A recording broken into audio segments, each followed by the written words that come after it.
Kita sekarang adalah apa yang kita lakukan kemarin. Kita nanti adalah apa yang kita lakukan sekarang. Kita ini Indonesia sekarang apa?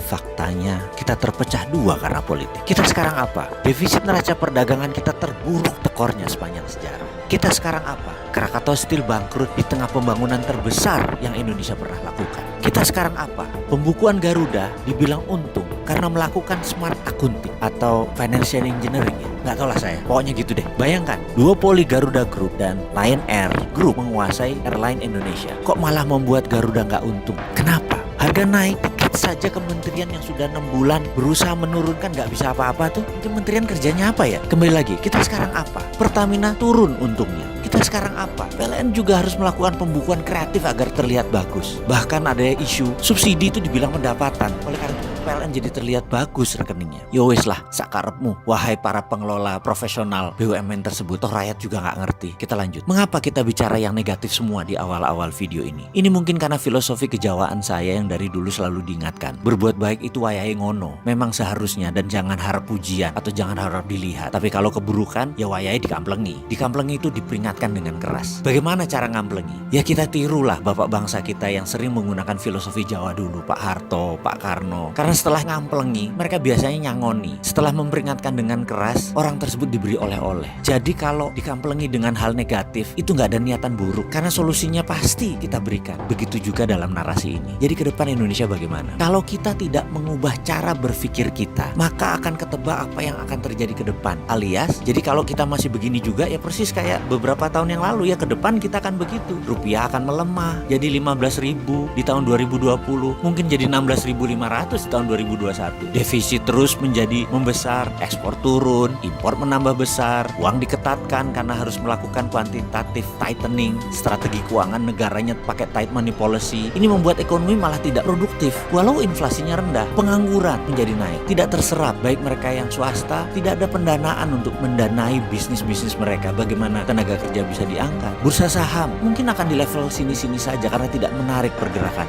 Ini semua kalau kita masih menggunakan cara berpikir kemarin. Bagaimana cara berpikir ke depan? Ada dua hal yang jangan dilakukan lagi, yaitu jangan pakai hutang dalam mengelola negara dan jangan langsung menerima semua direct investment. Pilih-pilih foreign direct investmentnya. Bahkan ketika gubernur sebuah provinsi di media mengatakan akan menerbitkan surat hutang daerah, saya pusing langsung udah mendengarnya. Parah bener cara berpikir bernegara kali ini. Sudah mengakar ya yang namanya hutang. Demikian juga BUMN menggunakan senjata sama, revaluasi aset, asetnya naik lalu cari hutang. Inalum beli Freeport, ngutang. Selisih anggaran negara ditutup pakai hutang. Anggaran daerah kurang, apa yang dilakukan? Terbitkan surat hutang. Sekali lagi sarannya, jangan hutang terus dan pilih-pilih foreign asing investasi untuk masuk ke Indonesia. Lalu bagaimana bergerak tanpa hutang, tanpa foreign direct investment? Bingung? Undang saya dong, ngobrol. Walaupun Sontoloyo begini juga NKRI.